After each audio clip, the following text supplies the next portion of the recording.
Alert the squad. Alert the squad. Alert the squad. Alert the squad. One take, one time, and it's supposed to be so badass. We get it to be just like one take, one time. But this is a figure it out stage, right? Yeah. Damn, it's pretty good. I thought though we did pretty good. I think we did pretty good. I think this shit is fucking fire. Yeah. Now, just to let the world know that shit exists. Let me come down. The short man. Right. Well, the first podcast we did, I was like towering over you. And I was just like, that's not mirror minds. That's like this. I'm like, no. So right, I'm like, no. Plus, I was looking all authoritarian behind the desk. I was like, no, fuck that. So I started putting the seat down. Ladies and gentlemen, boys and girls, dudes and dudettes, the sexy and the not so sexy. You know who you are. I'm now what's up called Monarch, right? AKA Graffiti Bleu. Long, productive week. A lot of stuff cooking in the background. Please introduce yourself, sister. My name is Keeler, aka Lokee.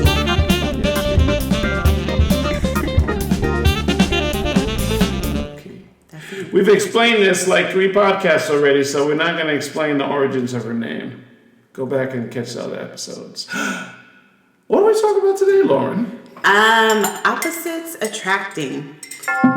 This is very interesting to me. Yeah. I gotta take off my glasses for this one. I think we both got experience in the whole opposites attracting. There are a lot of people out there that I'm sure feel a lot of different ways about the opposites attracting. You know how we do it here at Mirror of Minds podcast. We always find what the consensus is, right? And what was that website that we cited for this information? It's not important. Let's go right in. Actually, it is important. I'll give a credit to the website somewhere in the information. Yeah, right. That'll work. Okay. But before we go in, what is your just raw knowledge before you research for the podcast, before you even began to delve into the topic? What was your just raw experience in this whole opposites attract thing? Well, I think it stems from being like labeled as the good girl and being labeled to like the bad, being attracted to the bad boy. Ooh. You know, and you know, like here I am, honors student, this, that, and the other. Okay. And then I meet somebody who might, you know, dibble and dabble in the streets and be like, yeah. Many women have told me that the best man is a reliable nerd with a little bit of thug in him. Is that correct? I would agree with that now. Yeah. You know what I'm saying? I'll take stability. But yes, okay. I'll take stability over excitement. Okay, that's what's up. Okay, that's what's up. That's what's up. My experience. And I really love this topic because we're gonna go a lot of different places. Mm-hmm. Before we go to the internet, is men, we always like something that we perceive to be exotic and unattainable. Mm. You know what I mean? And being a black man in particular, a lot of that is common knowledge, and a lot of to the chagrin of many sisters, you know what I mean? As soon as y'all brothers get some money, first thing y'all want to do is put on your arm is something exotic.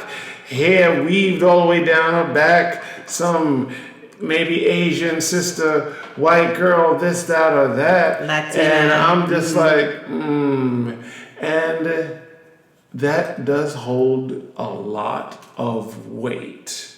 You know what I mean? Many people have made jokes about it. Chris Rock, Dave Chappelle, and all of that stuff. And I don't know necessarily that males' desire for variety is the typical opposites attract topic that we're going. Where we're going, would you put that in that same category? I don't know, because I always thought, black men being attracted to more exotic women, that stems from self-hate. And like there's a lot of psychology behind Absolutely. it, rooted in slavery and that type of thing. So I always thought that that's how that was related. I never really saw it as being attracted to their opposite. Okay, and I see, and I'm glad we went there, because I want to get the obvious kind of out of the way and dig into the meat of this topic. And I will say that I've seen both sides. I've seen black and white couples who really love each other that goes beyond skin color. You know what I mean? And, they love each other's mind, heart, and all of that good stuff. However, that there is a brokenness segment too, where the Caucasian woman might not have a very high self-esteem, and she might not even see herself of high value. And dating a black man, in this example, might be a form of rebellion. Like, okay, my own race doesn't accept me. Guess what? I know exactly what pisses you off. You know what I mean? Yeah. I'm hanging out with old Leroy Brown now. Right. You know what I mean? And there is a type of black man who looks at a Caucasian wife, Asian wife, as a trophy. Hey, look what I got. I do have self-hate with myself. I don't look at myself as worthy or whatever. Right. You know what I mean? So look what I got, but look what I was able to attract. I also think it comes from your background, where you came from. For me, I grew up in Kansas. So and I went to a predominantly white school. I was one of a few. I did not know black kids. Yeah. You're getting exclusive. So, it's a couple of my crushes when I was younger were white boys. Okay. And that's because that's who was in my class. So I liked Russell and I liked David and I liked, you know what I'm saying? And I, in some ways, because it was the early 90s, kind of knew that wasn't possible, but that's who I was around. Wow, okay. And that's, when I went to birthday parties, all of that, me and my friends would talk about those boys because that's who was there. So it was more so just opportunity, right? Right. Yeah. And a lot of it also goes into we can do a whole separate podcast on the media programming. We could go into the blue-eyed, brown-eyed experiment by Jane Elliott, which is also, Jane Elliott herself goes into detail on this channel that you're watching, and how the bleaching of black skin, how darker people might not view themselves as beautiful, and then the bleaching. We could talk about Michael Jackson, and that we could go into plastic surgery, period. But that's all of those. There's so many topics. There's so many things we could go, but where we're going is more of a opposites in more of a social sense, personality sense. Right. Yeah. So let's go to the internet now. Yes. Now that we got the obvious we addressed the obvious, the elephant in the room, so to speak, the white elephant in the room. Or the black elephant. That's racist. That's racist. That old concept and expression, opposites attract, has been battered around for centuries. And in fact, it's very true when it comes to love relationships. Through our research, we have noted that people are usually attracted to their opposites on the extroversion, introversion, and judging, perceiving scales. We are naturally attracted to individuals who are different from ourselves. So let me ask you, Graffiti, are you typically attracted to a woman who is more, because you seem extremely extroverted. Oh God, I'm extroverted, yes. Yeah, do Yes. you typically end up with introverted women when you're dating? I drive introverted women crazy. Well, here's the thing. Like, okay, a particular female does not have to necessarily be as over the top as I can be. I know I'm expressive. I know I'm artistic. I know, I mean, I really live and breathe creativity 24/7, 365.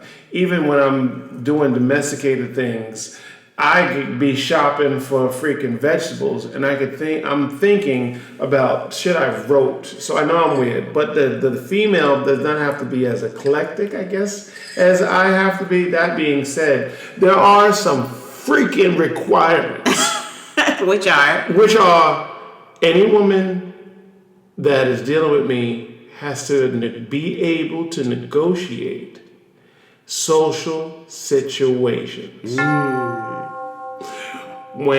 Because if I'm at a poetry show, at a book release, signing, I'm going to my art is going to put me in a public social setting. Yeah. So if you're one of those women that if you are in a room and the number of people you don't know is more than 5, and that shit makes you anxious, I am not the man for you.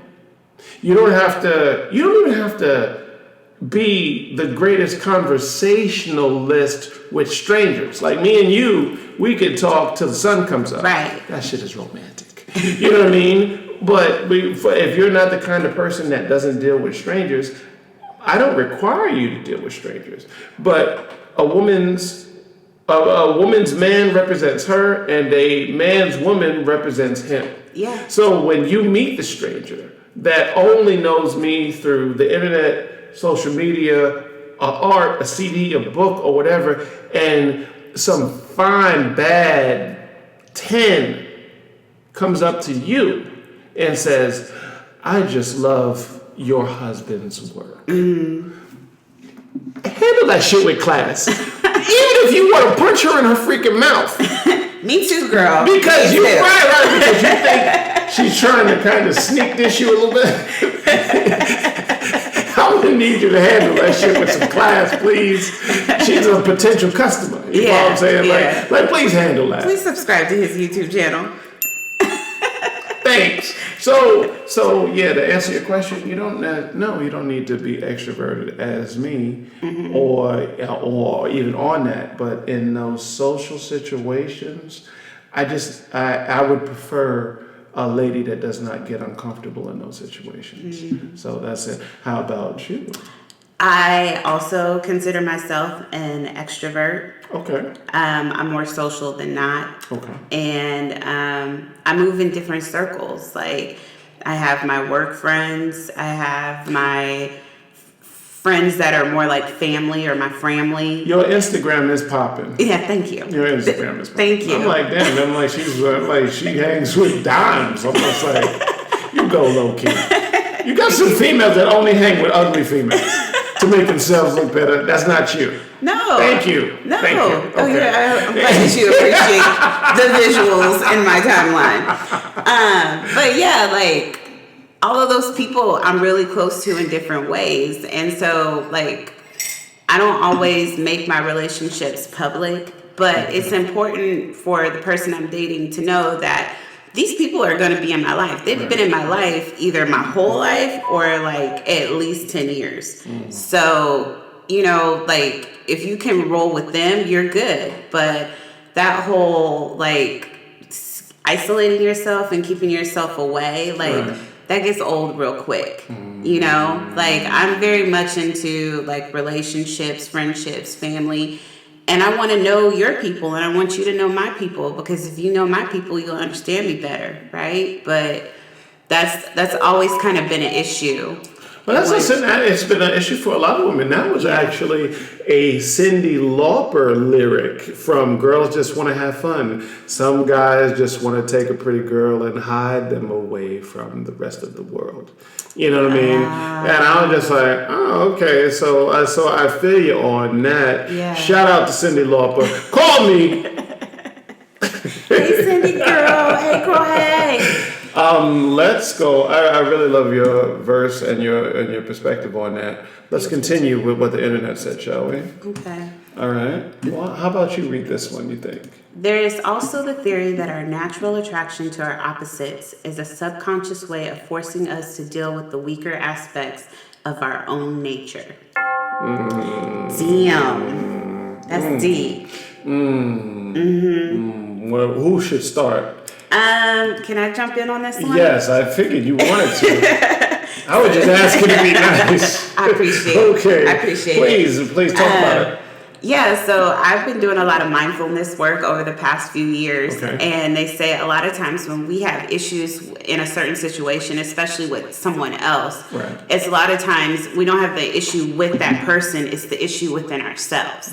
So if we see that person as selfish, then we have to say, well, damn, maybe I'm selfish. Right. Like I'm throwing judgment at them. Right. So it's kind of like a mirror. And there's been a lot of times where I've had to stop and think, like, am I really upset with them or am I upset with myself? Or, you know, and really just figure it out. Like, is it really them or is it me? And I think it's made me a better partner. Okay. Because I'm not always just like throwing blame at someone. Like I own my shit. Okay, well, again, you throw me these lovely alley-oops. God, you throw me the best alley-oops. Would you say, Lokee, that the person you have turned into when going into a relationship or whatever, and there is a certain element of opposites attract, has it taught you to take better inventory of the responsibility you had in a particular situation? It has. Okay. It has. That's what's up. It's also made me see sometimes where I didn't show myself enough respect. Okay. Or I didn't show myself enough love. And then there's other times where it's, you know, I've been able to say, yeah, I was being a bitch and like it had nothing to do with you. Wow. Okay. Like I'm just in that space right now and I'm sorry if that made you feel some type of way. But like, yeah, it's just made me more mature in my thinking and my approach to having discussions. I don't do arguments. I do discussions. Wow. Yeah. Okay. Side note, I kind of want to dig a little bit because I'm very intrigued. We're going to stay on message. When in those modes where you were cruel, right? And unapologetic for certain things. Is there an example where you were either A, cruel because the guy was too nice, or you were cruel because of a past pain? Ooh, that's a really good I know we're going slightly off topic of the opposites attract, but every now and then when you see a juicy orange, you just gotta freaking put your face in it. Yeah. Hashtag get your mind out of the gutter.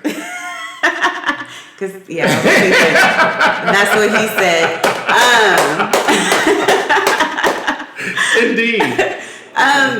Both. Wow. Okay. Both. So definitely, I've kind of been in situations where I knew that I just wasn't into somebody. Okay. But they weren't like taking the hints that that I was throwing out to them or accepting me just saying I don't think we're right for one another. Right. And so like me, it's kind of like, well, I've tried to go about this the nice way, so now I'm going to have to go about it the nicey way. Wow. And just kind of be like, no, I got to block you. Right. Now I got, or I know. Well, it seems off topic, but it's really not, and I'll explain my thinking. When one of the partners in a dynamic is like overly nice. Yeah. You know what I mean? Let's take the example, like the she in this particular example of she and he is way experienced, and she's kind of romantically battle tested. She's been there, she's done that. She's really not playing time for games. But he is romantically unexperienced, right? And he's so nice, it comes off as disingenuous. Like you're being real nice. And it's almost like a knee-jerk response where a female men do it too. Mm-hmm. Could be seemingly overly cruel. Like, yeah. Man, you know, I think Bobby Brown was singing "Don't Be Cruel." Exactly. And like overly cruel, but I think it's the opposites attract thing, because, you know, you got somebody battle tested and somebody really unexperienced, and the unexperienced needs to be more experienced, and the battle tested needs to soften the fuck up a little bit. You know what I mean? You know what I mean? So they clash, and he learns a hard lesson.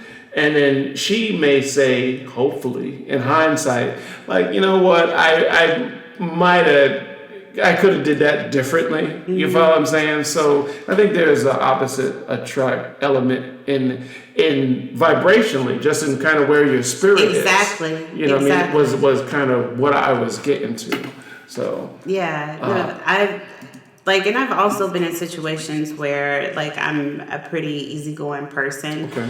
And I don't like to be pushed or mistreated, I should say. And in those situations where I basically feel like I've been pushed and I've been pushed and I've been pushed, or tested, and then or disrespected, then that's when, like, the clouds will come out. Yeah, some people will force your hand, and you have to be mean because that's the only thing they seem to get. Right, that's the only time you can get attention sometimes is by yelling. So I'm sitting there and I'm saying, please stop, or I don't like that, and you're continuing to do that. If I say, stop it now, or even get louder or bigger, you know, sometimes dramatics is the only way to captivate an audience.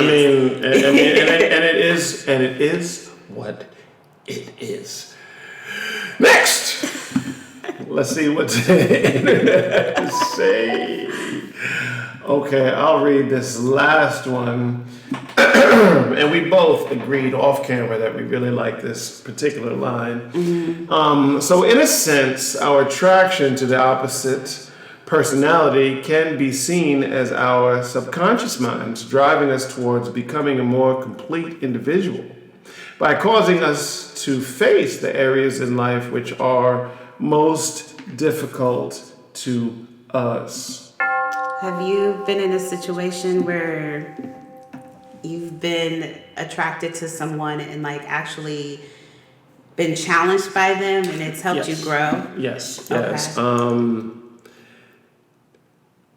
Women are the most amazing beings on the planet to me. Shout out to all my ladies. Yes, I mean, men, we do a lot of wonderful things. We build skyscrapers and bridges, and we do shit like follow sharks around to see how they mate.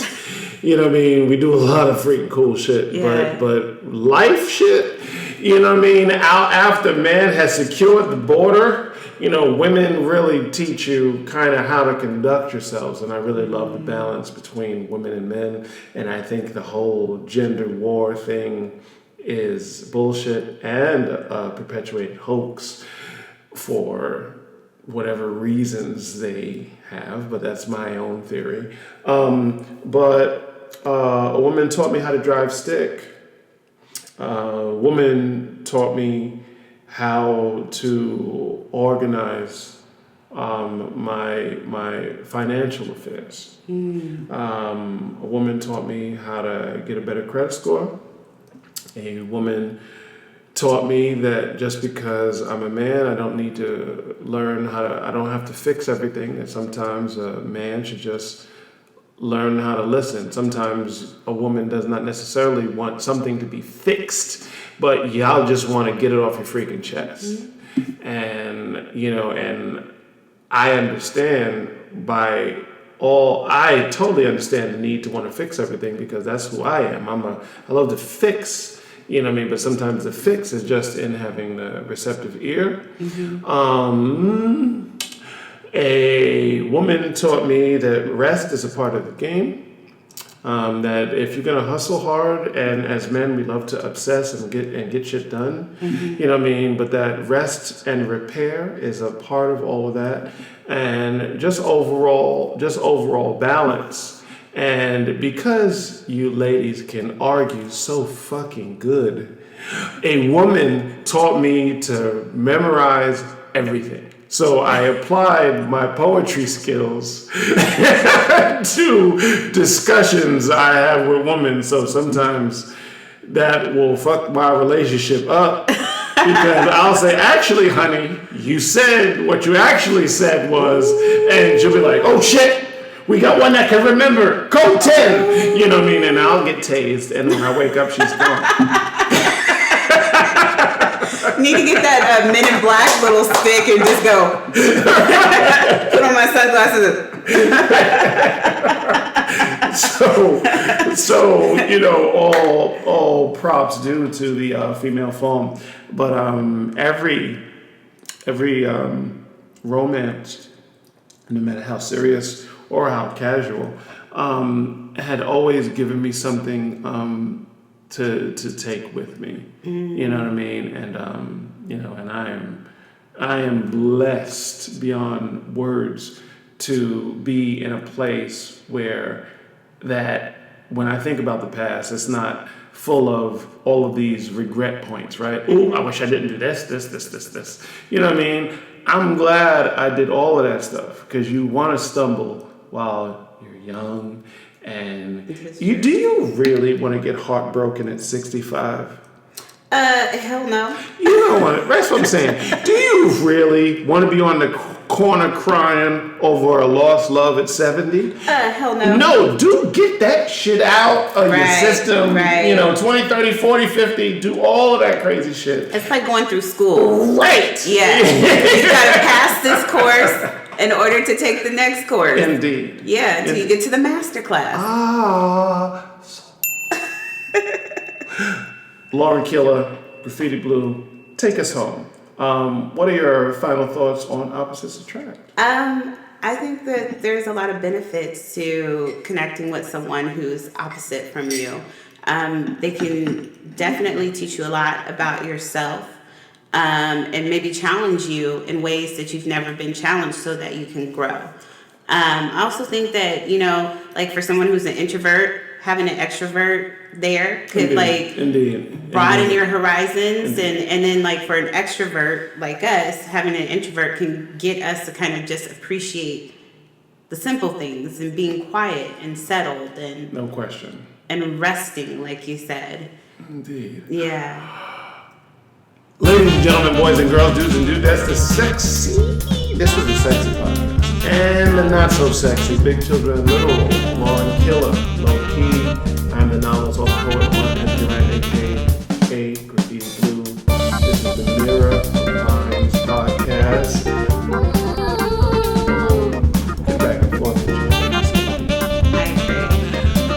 Until next time, stay tuned. We got a lot of stuff. The stuff is so good, I can't really talk about it right now. Y'all are just going to have to stay tuned. Yeah. Jazz hands. And we are out. Alert the squad. Alert the squad. Alert the squad. Alert the squad.